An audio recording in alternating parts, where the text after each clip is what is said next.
자, 지금 비트코인이랑 금이 기분 좋게 급등을 하고 있죠. 시장에 활기가 돌고 있는데 오랜만에 좀 답답하셨던 분들 숨통이 트이셨을 겁니다. 지금 시장의 주인공은 단연 베센트 재무장관이죠. 국채 바이백을 2배로 확대하겠다 얘기를 하는데 이 상승이 계속 갈 수 있을지 아니면 금방 끝날지 오늘 영상에서 한번 그 해답을 다뤄보도록 하겠습니다.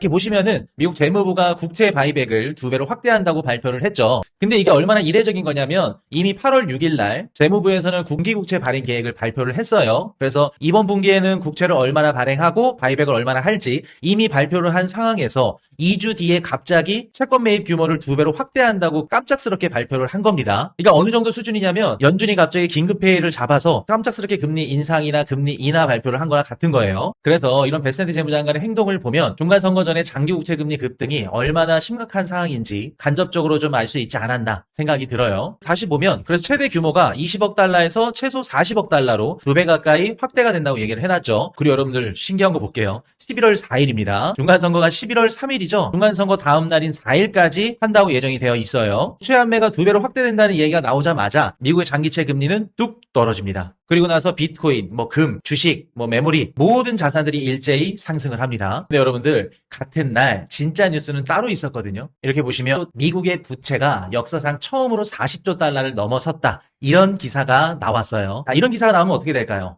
미국의 장기 국채 금리가 더 폭등할 수 있겠죠. 그럼 베센트 재무장관은 국채 금리가 급등하는 걸 막을 수밖에 없겠죠. 그래서 같은 날 재무부가 9월 9일부터 국채 매입 확대를 2배로 늘리겠다고 발표를 한 겁니다. 그래서 어떻게 보면 베센트 재무장관이 영리한 거죠. 월스트리트에서 잔뼈가 굵은 게 여기서 효과를 발휘한 거예요. 그럼 많은 분들이 궁금하시겠죠. 지금 이 반등이 계속해서 갈 수 있을까요? 이 부분이 궁금하실 겁니다. 자, 그럼 그 부분을 알아보기 전에 바이백이 뭔지 어떻게 실행이 되는지 한번 짚고 넘어가 볼게요. 자, 많은 분들이 재무부가 바이백을 해서 시장의 유동성을 공급했다, 돈을 풀었다 이런 얘기들을 하신 분들이 많더라고요. 자, 재무부가 국채를 사는 것도 아니고요. 빚을 갚는 것도 아니에요. 양적 완화도 아닙니다. 이게 어떤 구조냐면 한쪽에서 단기채를 새로 찍어서요. 그 돈만큼 시장에 오래된 장기채를 사들이는 거예요. 쉽게 말해서 채권도 오래된 게 있고 새로운 채권이 있죠. 근데 채권 시장에서 단기물들이 거래가 잘 안 되거든요. 그럼 시장에서 그런 거래가 되지 않고 인기가 없는 그런 채권들을 구매하려면 당연히 금리를 더 줄 수밖에 없겠죠. 그럼 그런 사항들을 미국 재무부가 대신 사주는 겁니다. 새로운 채권을 발행해서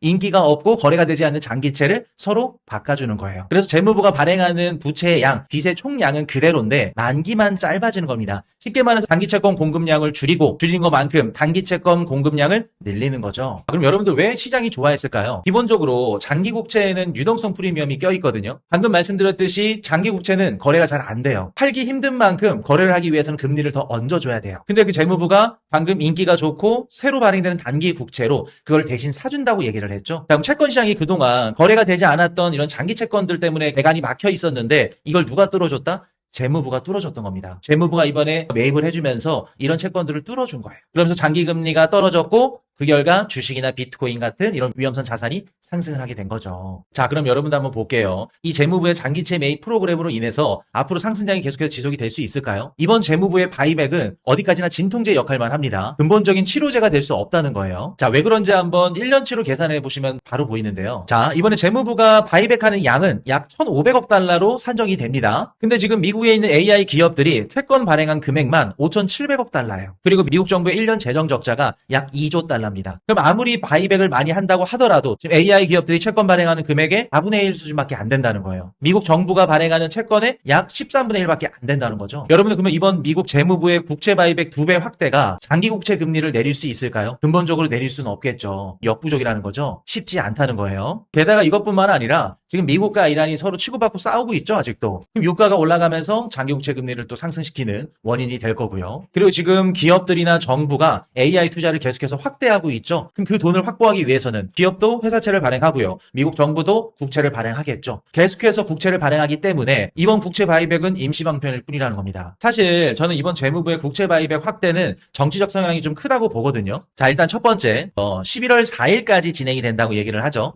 11월 3일이 중간선거입니다. 그 말은 즉슨 중간선거 전까지 장기국채 금리 낮추겠다는 거예요. 정치적 성격이 아주 다분하게 들어갔다는 거죠. 근데 한 가지 재밌는 게 2년 전에 바이든 정부 때 재무부 장관이 제닛 옐런이었거든요. 그 제닛 옐런한테 베센트가 뭐라 그랬냐면 24년도 하반기에 제닛 옐런이 똑같이 단기국채를 늘리고 장기채 발행을 줄이니까 베센트가 막 욕을 합니다. 대선을 앞두고 정치적인 개입이라고 막 강하게 비판을 했었는데 2년 뒤에 똑같이 자기가 지금 그러고 있죠. 중간선거 전에 똑같이 정치적으로 지금 꼼수를 부리고 있어요. 그러면 중간선거 전에 바이백을 막 10배로 키워가지고 금리를 확 눌러버리면 되잖아요. 이런 생각을 하실 수 있는데 만약에 그렇게 바이백을 키우게 되면 단기채 발행량이 엄청나게 늘어나겠죠. 그럼 단기채권 가격이 떨어지고 반대로 단기채 금리가 올라갑니다. 그렇게 되면은 단기채를 담보로 자본을 조달받는 레포 시장에서 발작이 일어날 가능성이 높아요. 우리가 알고 있는 금융기관들, 은행들은 보통 돈을 조달받을 때 단기채를 담보로 조달을 받거든요. 근데 그 레포 시장이 발작이 일어날 수 있다는 거예요. 그리고 재무부가 이렇게 단기채로 왕창 찍게 되면 시중에 있는 자본들이 단기국채를 사려고 또 재무부 통장으로 빨려 들어가거든요. 그렇게 되면 일시적으로 또 중간선거 전에 유동성이 경색이 될 수 있어요. 그리고 이렇게 단기국채를 갑자기 확 키우게 되면 채권 시장에서는 야, 미국 국채 상황이 그만큼 안 좋은가? 급한가? 라면서 달러가 흔들릴 수 있는 거고요. 그래서 베센트 재무장관은 바이백을 많이 하고 싶어도 못하는 상황이라는 거예요. 어떻게 보면은 진퇴양난인 거죠. 그래서 이번 재무부 바이백은 반쪽짜리 정책이다. 이렇게 표현하는 게 맞을 것 같아요. 근데 사실 베센트 재무장관이 국채 매입에 이렇게까지 매달리는 근본적인 이유가 있습니다. 장기 국채 금리를 못 잡으면 지금 시장이 무너질 수밖에 없어요. 장기채 금리랑 AI 자본 지출이 연결되어 있어서 그러는데요. 자, 미국의 장기채 금리가 좀 많이 올라가면서 최근 들어서 메모리 반도체 주가가 좀 많이 빠졌었죠. 보통 금리에 가장 민감한 건 미래 기대주예요. 꿈과 희망을 먹고 사는 그런 미래 기대주인데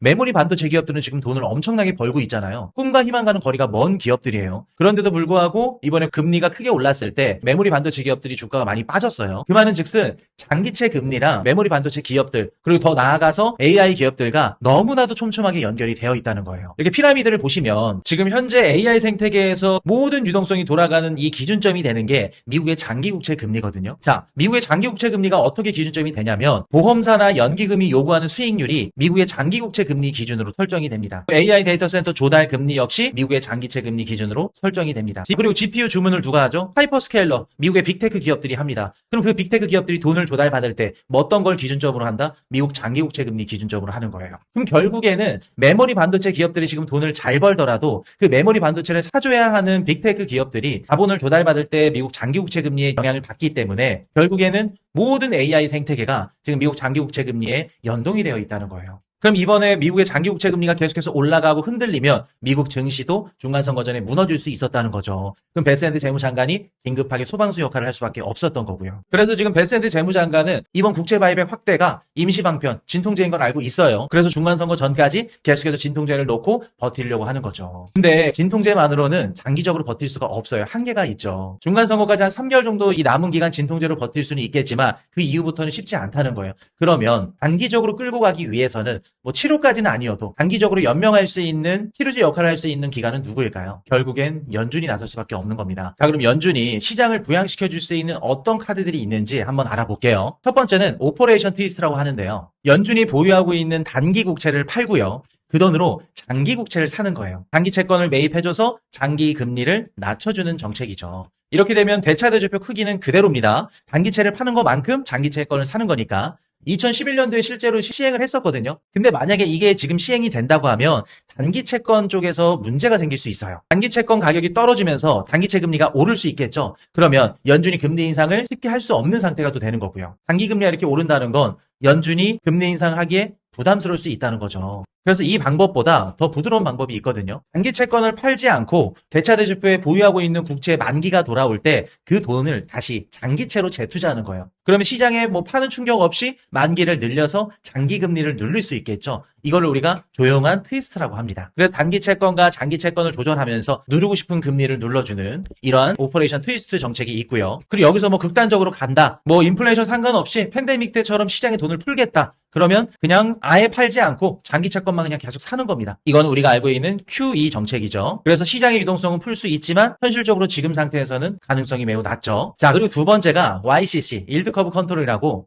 연준과 재무부가 딱 정해놓은 10년물 국채금리 선을 넘지 못하게끔 연준이 장기 국채를 사주는 겁니다. 실제로 최근까지도 일본이 해왔던 정책이죠. YCC 정책이라고. 그러니까 쉽게 말해서 재무부가 발행한 장기 국채를 연준이 그냥 계속해서 사주는 거예요. 예를 들어서 연준이 10년물 국채 금리가 4.5% 넘으면 안 돼 라고 한다 그러면 4.5% 넘었을 때 연준이 계속해서 장기 국채를 사주는 겁니다. 그래서 10년물 국채 금리를 4.5% 밑으로 유지하는 게 이 YCC 정책이다. 그래서 만약에 이런 두 가지 정책들이 나온다고 하면 아마 주식이나 비트코인 미친 듯이 올라가는 흐름을 좀 볼 수 있지 않을까. 자, 그럼 많은 분들이 이거 지금 당장 나올 수 있을까요? 이거 나오게 되면 진짜 주식이랑 비트코인 폭등하는 거 아닐까요? 라고 생각들을 하실 수 있는데 현실적으로 지금 연준의 카드가 나오기는 쉽지가 않아요. 미국과 이란 전쟁 때문에 지금 물가가 완전히 잡히지도 않은 상태죠. 그리고 AI 확장 때문에 지금 모든 국가, 기업들이 돈을 풀기 시작을 했어요. 유동성이 지금 풀리면서 물가가 다시 자극되고 있는 상태이기 때문에 연준이 쉽사리 유동성을 공급해 줄 수 있는 정책을 펼칠 수가 없는 겁니다. 그래서 최근 캐비너시의 연준 모습을 보면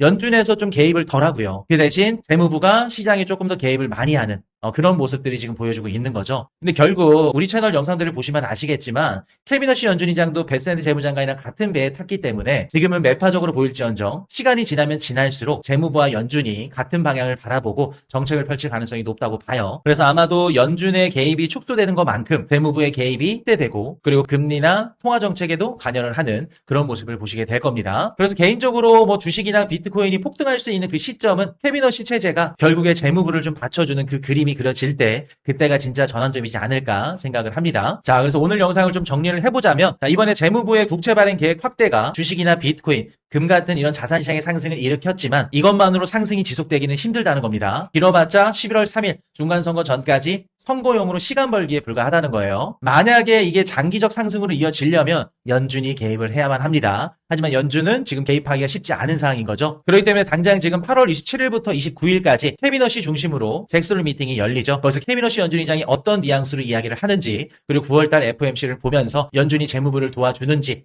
혹은 반대로 가는지 거기에 따라서 앞으로 시장이 좀 갈릴 걸로 예상이 돼요. 그래서 우리가 지켜볼 거는 하루하루 가격이 상승하네 떨어지네 그 부분을 볼 게 아니라 전반적으로 미국의 장기 국채 금리 방향성이 어떻게 되는지 그리고 연준이 어떻게 시장에 개입을 하는지까지 그 부분을 좀 유심히 보셔야 될 것 같아요. 자, 그래서 오늘은 여기까지 말씀을 드리고 저희 고정 댓글란 보시면 여러분들 공부하실 수 있게끔 텔레그램 채널 걸어드렸죠. 꼭 들어오셔서 무료로 자료들 받아가시면 좋겠습니다. 자, 오늘도 영상이 좋으셨다면 구독과 좋아요 부탁드리고요. 지금까지 코슈 경제 채널이었습니다.